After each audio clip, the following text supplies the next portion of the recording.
Today on the Morning Edition, a quiet Anchorage neighborhood turned chaotic and dangerous. We're learning more from police about the South Anchorage officer-involved shooting that left a man dead, why the police chief says the officer who opened fire is now under his third shooting investigation. Are you a Nazi? No. Gosh, no.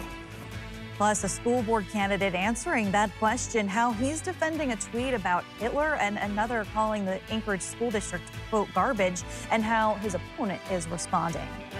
And later, a very hungry bear and one very determined attempt at a takeout order. We'll show you what happens when a mama bear tries to drag an entire dumpster into the woods as the Morning Edition starts now. Good Friday morning, everyone. Thanks for waking up with us today.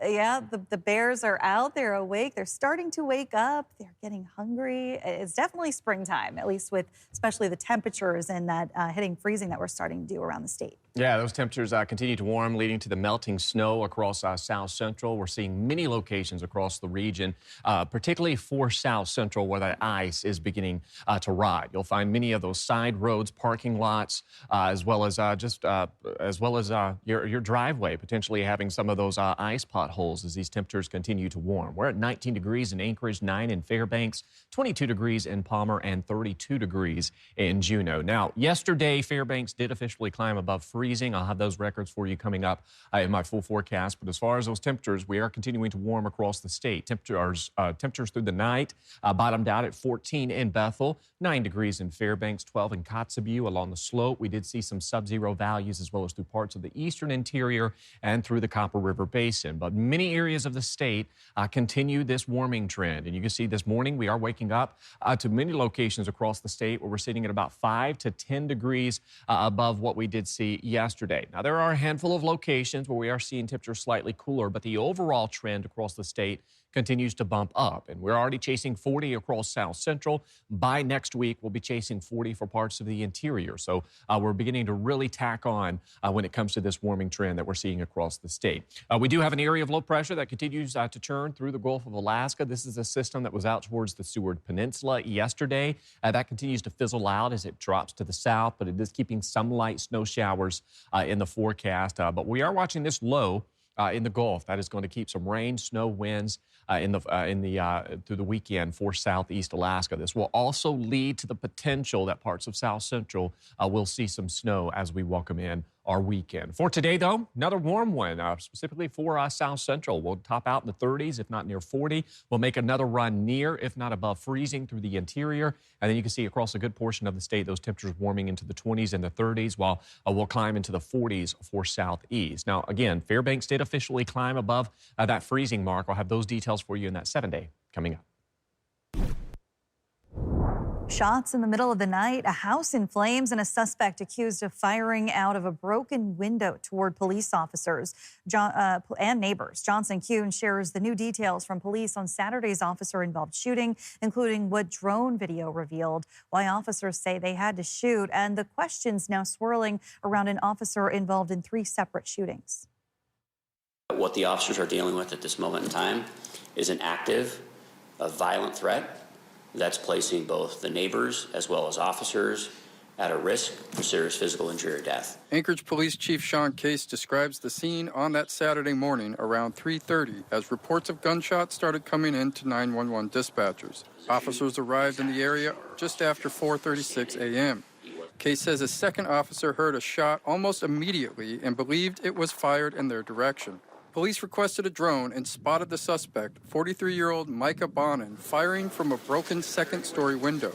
Later, they found evidence that rounds had struck near police vehicles. Case says as officers tried to contain the scene, a fire started inside the home and spread, turning one emergency into 2. It would be unexpected in this neighborhood as far as gunfire and then the massive fire that occurred.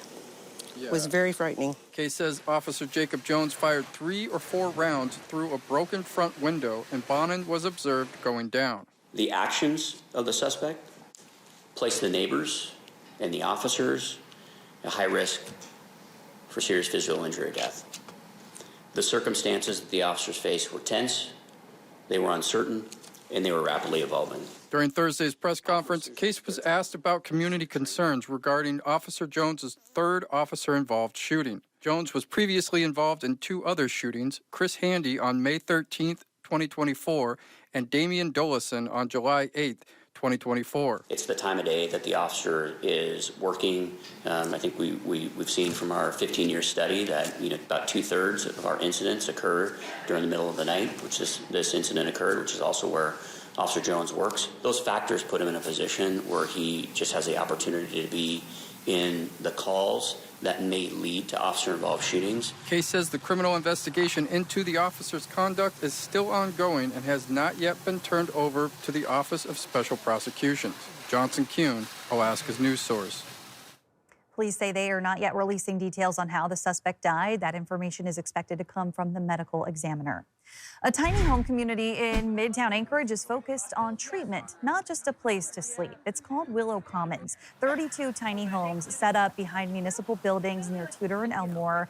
And today they're expected to all be full of new residents, many of them women in their 20s to 40s. City leaders say it's a treatment program for people experiencing homelessness who are also in substance use or mental health treatment, not traditional housing or a shelter.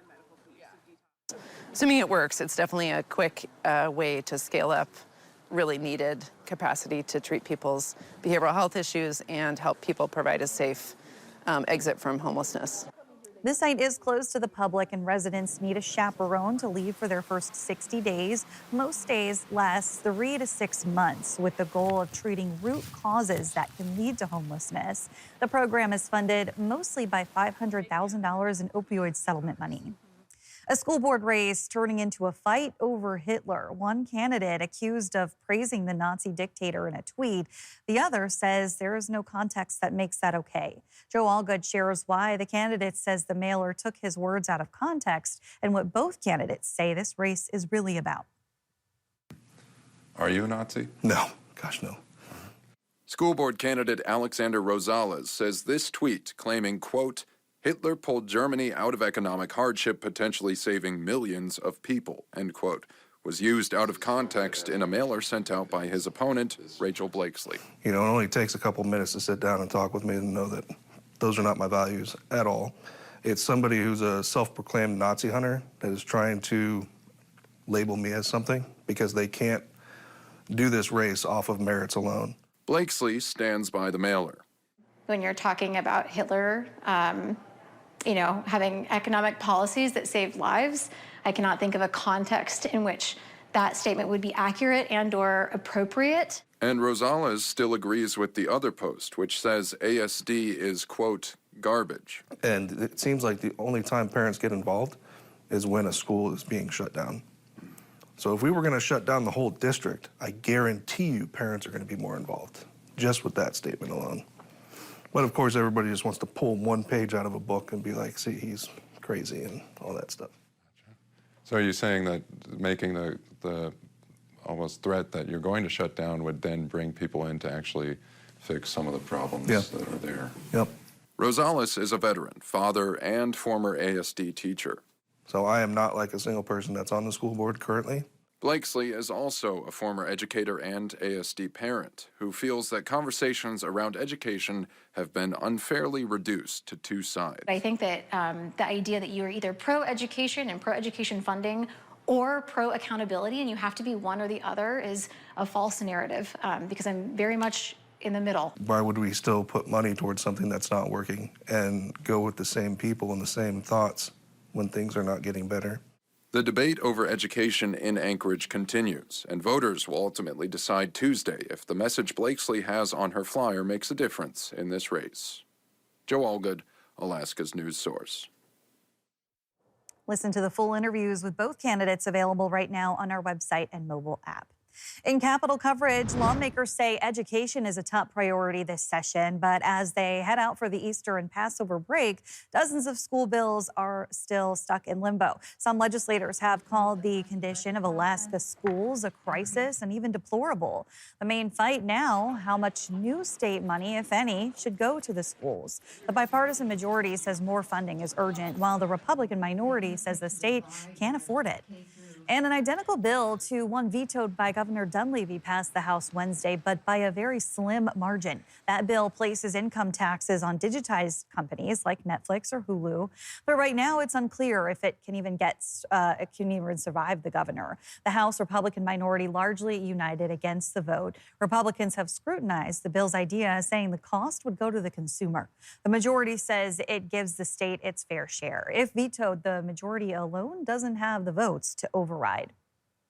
And in just a reminder, many of the topics Alaska's news source is covering during the legislative session in Juneau is discussed on our Political Pipeline podcast with Will Courtney. A new episode drops later today. Police across the state are warning Alaskans about a text scam impersonating the DMV. The messages claim a final notice and threaten fines or a suspended license. The link is fake, and you can steal your money or personal information. So don't click it, don't reply, and if you're unsure, contact the DMV directly. Well, coming up, did you hear about that local musician touring with Whitesnake? Yeah, we did too, and sorry to disappoint, but it was actually an April Fool's gag. So convincing, even his closest friends fell for it. We'll tell you how he pulled it off. And we're still holding on to some sunshine, but things are changing as we welcome in the weekend. I'll have more on that. But first, sunrise, 7:15 in Anchorage, 7:13 in Ukiah. Your full forecast is next. Well, Fairbanks just can't let winter go, and that means good news for one of its coolest attractions. The World Ice Art Championship is staying frozen in place through the weekend. Ice Alaska says the extra chill was keeping the sculpture sharp, and for the first time, the kids' park is on ice a little longer as well. Visitors can still walk through the carvings and enjoy most of the activities, though one slide has already melted out of the fun. The park is open daily from noon to 10, so they better hurry up and get out there, Aaron, because we do know that Fairbanks broke freezing. Yeah, officially, for the first time since Halloween. We saw that temperature yesterday topping out at 33 degrees. Now, on April 1st, we saw a high of 30 degrees, but yesterday we did manage to officially break that freezing mark, which did bring our total number of consecutive days at or below freezing at 152 days, which is the most since 1972. We were only 6 days away from tying the record set back in 1972. In addition to that, that 33-degree day that we did see on April 2nd tied for the latest day with a rise above freezing. The previous record was set back in April 2nd of 1919, which was at a prior record-keeping site in Fairbanks. But this is tied for the latest day with a rise above freezing. And we'll see another day today with those temperatures climbing near, if not above, freezing with starting tomorrow on into next week. Pretty much each and every day we'll see those temperatures above freezing. 17 degrees in McGrath this morning, as well as Gamble, 31 degrees in Unalaska. We've got many areas of the state continuing to steadily warm along the slope. This is where we're holding on to some of those colder conditions. Temperatures returning in the teens for the slope will build back in as we welcome in the middle of next week. For today through the interior, though, you can see starting off with some cloudy conditions or some cloud coverage, and we'll see the return to some sunshine into the afternoon. So we'll see some additional melting take place, and you can see those temperatures topping out right around that freezing mark. And you can see daily highs steadily warming. We'll see a high of 35 into your Saturday, Easter Sunday, a high of 37 degrees. And then as we welcome in next week, you see that temperature steadily warming, possibly into the lower 40s. And we'll be watching Thursday of next week, as there is a chance that we could see some wintry mix, if not some light snow showers building in across parts of the interior. But for the foreseeable future, we are going to continue to stay on the drier side. Different story for South Central. While today is dry, as we welcome in the weekend, we'll begin to see some snow spreading across South Central. Better chance for any accumulation will be across coastal areas of the Kenai, through Prince William Sound, as well as out towards the Copper River Basin. Western parts of Kenai into Anchorage, as well as lower parts of the valley, we may actually escape the weekend with just some flurry activity, but there is an outside chance that we could see up to a half an inch of snow accumulation for Anchorage. That is not guaranteed, though. Again, most of that snow will fall across coastal areas of the Kenai and out towards Prince William Sound. You can see, again, western regions largely staying on the dry side, but we still can't rule out some flurry, if not a light light snowfall activity as we welcome in the weekend. And we'll also see some parts of South Central, particularly near the coast, where we'll hold on to a rain-snow mix as temperatures will be warming into the 40s. So better chance for snow near the coast. Then we kind of quiet down through the first part of next week, and then we'll be watching Tuesday on through the end of next week, where we could be seeing some wintry mix possible, as those temperatures are expected to warm into the 40s, easily into the 40s, as we welcome in the first full week of April. So still holding on to some locations today, warming into the lower 40s. Plenty of sunshine still with us, though. We'll see a high of 36 degrees in Anchorage. You can see those temperatures as we welcome in the weekend, upper 30s to near 40 degrees. There's that chance for some late PM snow Saturday, becoming a chance for some snow Sunday. And again, coastal areas will see a rain-snow mix. And into next week, those temperatures steadily warm into the lower 40s. Kristen, overnight lows flirting with freezing. All right. Thanks, Aaron. A local bass player says he won April Fools with a fake Whitesnake tour announcement that went wild on social media. Jace Bertrand shares how he used a real music industry connection, a little AI magic, and even a mock news headline to sell the story. Don't turn away, because what you're looking at is the start of a great gag. On Wednesday, local bass player David Nathanson announced that he would be going on tour with legendary 80s band Whitesnake. Here's the thing. I feel like I won April Fools. The date of the Facebook post was April 1st. It was a prank. Nathanson said he was inspired by a friend who jokingly claimed he was going to be touring with singer Sade. Yeah, I saw that and I was like, I'm going to do my own thing like this, you know? With some help from AI, the ruse was crafted based on a real interaction he had with music exec Mike Varney after Nathanson played a show in Vegas. Bringing that truth into the story kind of made it more plausible and believable. In a few hours, Nathanson's post was flooded with reactions, many from people oblivious to the calendar date. I actually started feeling kind of bad about it after a while because everybody was sharing so much love with me, sharing all these lovely messages and well wishes and stuff. And I was like, oh man, I feel kind of bad now. The next day, Nathanson decided to come clean. But that came with its own twist. I made a fake screenshot of the Anchorage Daily News webpage with the article about the fraud, and then posted like the whole article. Luckily, it seems that his well-wishers were good sports. But one question remains. How does Nathanson actually feel about Whitesnake? Big David Coverdale fan all the way back to the Deep Purple days. I love his stuff with Glenn Hughes. I've seen them both live. His response to everyone he tricked? Sorry, not sorry.